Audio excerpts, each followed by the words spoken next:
They were proud to do this. So they need to know that this, many people do not know that this happened, especially 75 years later, that this actually happened. Within a few days of coming in, they instituted anti-Jewish laws, and they announced that one of the soldiers got killed by a Jewish person, and unless that Jewish person, well, they always made up a story like that, and they said unless the Jewish person comes forward and admits the guilt, the Jewish part of the town would be burned down. Well, when they saw my grandfather, who was a very religious Jewish person, he had a long beard, he had a big black hat, a big coat, like the Orthodox Jews wear, and one of the soldiers approached him with a scissor and cut his beard. They were doing that in other towns as well. That was to insult you, to intimidate you.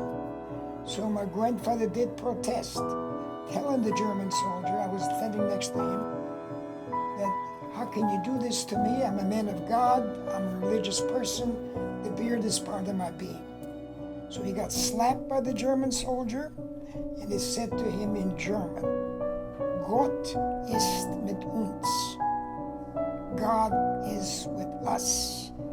While boarding a train going into the interior of Russia, my grandparents are not separated. They went on a different train. I never saw my grandfather again, who froze to death in Belarus. Well, in 41, the Germans invaded Russia, June 22nd, and my mother decided it's not safe for us to be here, so we started walking, and we walked for a day and night, and another day to a railroad junction. Many trucks passed us by, some full, some not so full. Nobody picked us up. So here were two women with three little boys walking. That night it rained pretty bad. We ended up in a farmer's house who took in the refugees who were also walking. It so happens during the night, two guys came in. They were so happy and giggling that they'd killed two Jewish people who were hiding by the railroad track.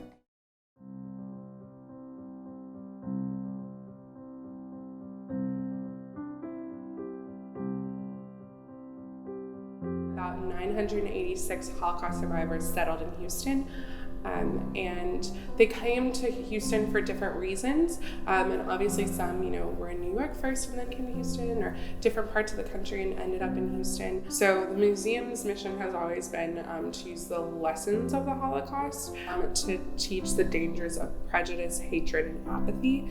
We're really doing that in this space, especially with the expansion. A lot of the changes that have been made as far as technology go and just interaction in general is that we don't want the museum to be a passive experience, right?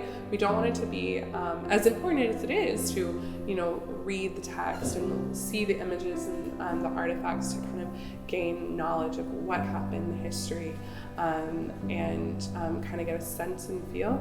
I think the interaction part is really where you get to be part of the conversation, and those are things that you walk away with, right? Those are experiences that you walk away with. So there's a clip downstairs, and Eisenhower went to visit one of the DP camps and invited the townspeople from, not DP camp, the concentration camp, and invited the German populace from the area to see the thousands of bodies laying there in the middle, and in the railroad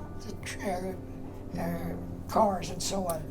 And when the Signal Corps photographer was taking the pictures, he said on camera, I want you to take all these pictures because someday some bastard will come along and say this never happened. They need to see that.